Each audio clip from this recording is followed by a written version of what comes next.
तो आज हम दूसरा पाठ योजना बनाना सीखेंगे।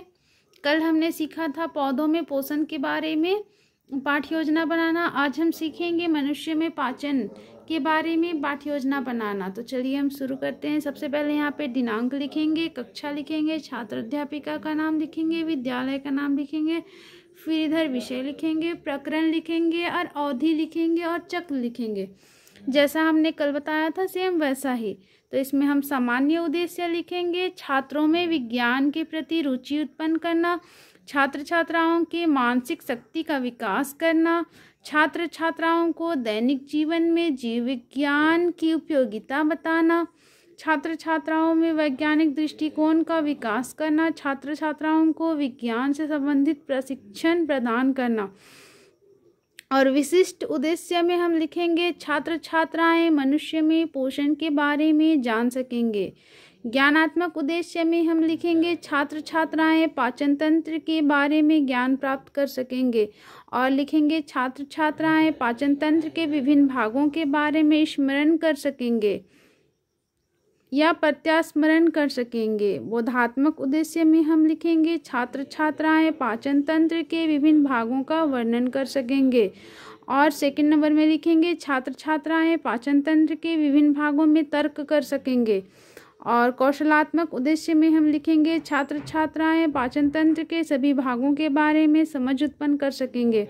और सेकंड नंबर हम लिखेंगे, छात्र छात्राएं पाचन तंत्र के बीच अंतर स्पष्ट कर सकेंगे। शिक्षण सामग्री में हम चार्ट, मॉडल ये सब दिखाएंगे।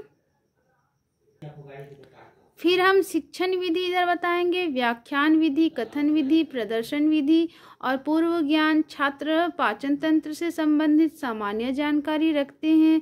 फिर हम इधर प्रस्तावना प्रश्न डालेंगे। इसमें छात्र अध्यापिका क्रियाएं, विद्यार्थी क्रियाएं, पौधे भोजन किसके द्वारा प्राप्त करते हैं। छात्र अध्यापिका पूछेगी क्लासरूम में, तो छात्र बोलेंगे प्रकाश संश्लेषण। सेकंड नंबर क्वेश्चन करेंगी छात्र अध्यापिका, कैसे पौधे प्रकाश संश्लेषण से अपना भोजन बनाते हैं। तो बच्चे उत्तर देंगे हरे पौधों के द्वारा। हरे पौधे से हमें क्या क्या मिलता है, छात्र अध्यापिका पूछेंगी, तो बच्चे बोलेंगे अनाज, दाल, तेल। फिर छात्र अध्यापिका पूछेंगी दाल का पाचन कैसे होता है, तो ये समस्यात्मक प्रश्न हो जाएगा। फिर उद्देश्य कथन में, छात्र छात्राओं आज हम लोग मनुष्यों में पाचन की क्रिया के बारे में विस्तार पूर्वक अध्ययन करेंगे।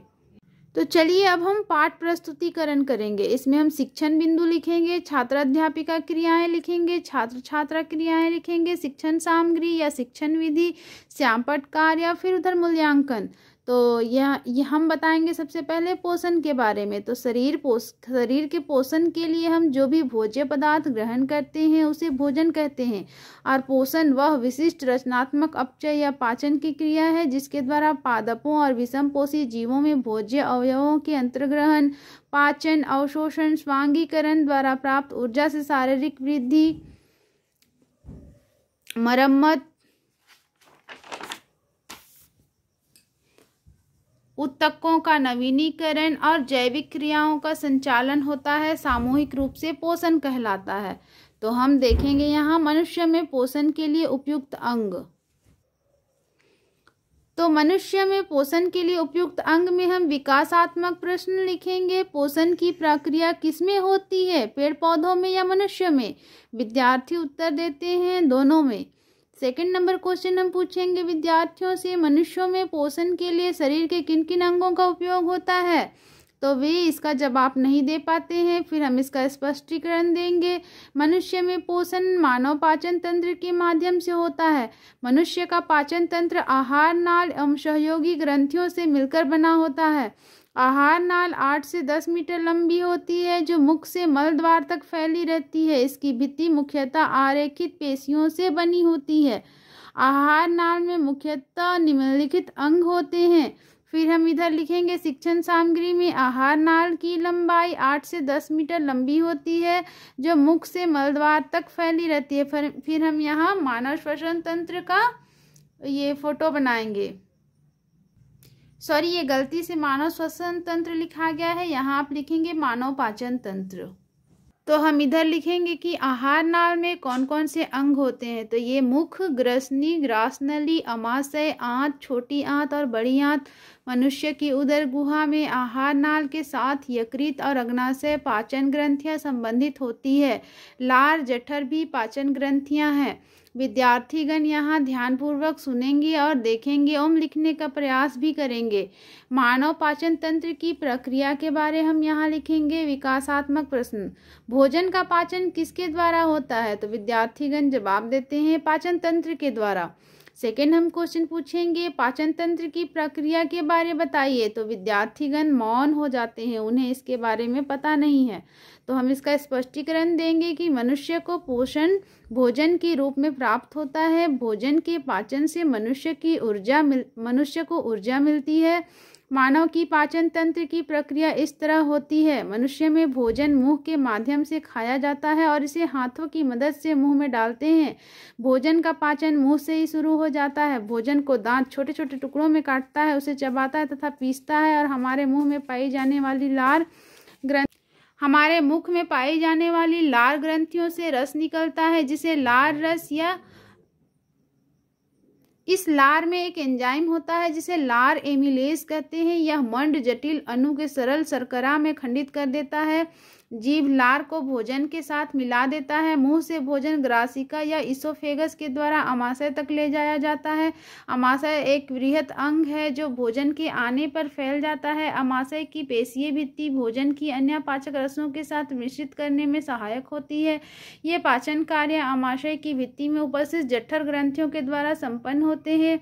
ये हाइड्रोक्लोरिक अम्ल एक प्रोटीन पाचक एंजाइम पेप्सिन तथा श्लेष्मा का स्रावन करते हैं। HCl एक अम्लीय माध्यम तैयार करता है जो पेप्सिन एंजाइमों की क्रिया में सहायक होता है। श्लेष्मा अमाशय के आंतरिक स्तर की अम्लीय से रक्षा करती है। अमाशय में भोजन क्षुदांत्र में प्रवेश करता है।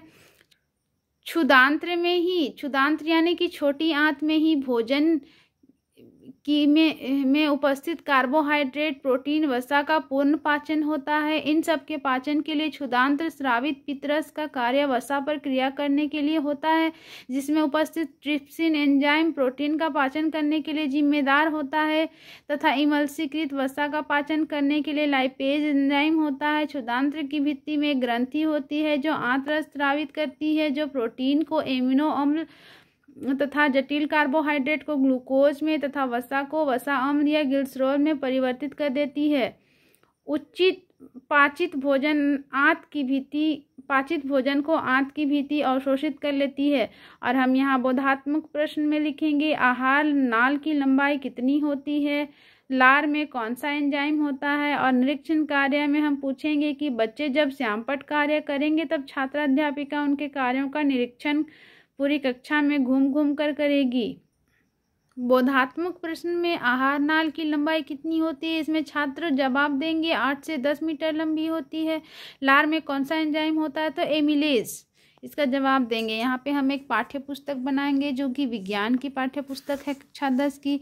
इसके अंदर हम कुछ लिख भी सकते हैं, नहीं भी लिख सकते हैं। यहाँ ये किताब बना हुआ है। फिर हम इधर मूल्यांकन प्रश्न लिखेंगे। आहार नाल के अंतर्गत कौन कौन से अंग होते हैं। प्रश्न संख्या 2 लिखेंगे।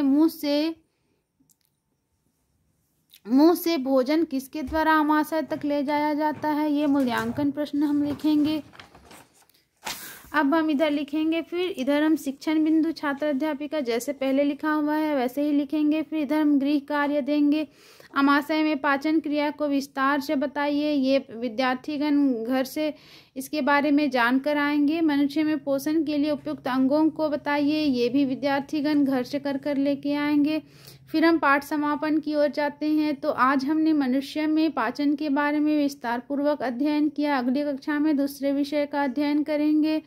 फिर हम यहाँ पे लिखेंगे पर्यवेक्षक का हस्ताक्षर, विषय शिक्षक का हस्ताक्षर, फिर छात्र अध्यापिका का हस्ताक्षर। इस तरह से पाठ समापन हो जाता है। तो इस तरह से हम लेसन प्लान बना लिए पौधों में जंतुओं में पाचन का।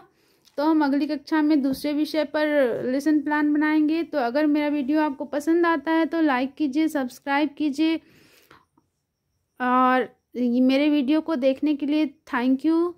मिलते हैं अगले वीडियो में।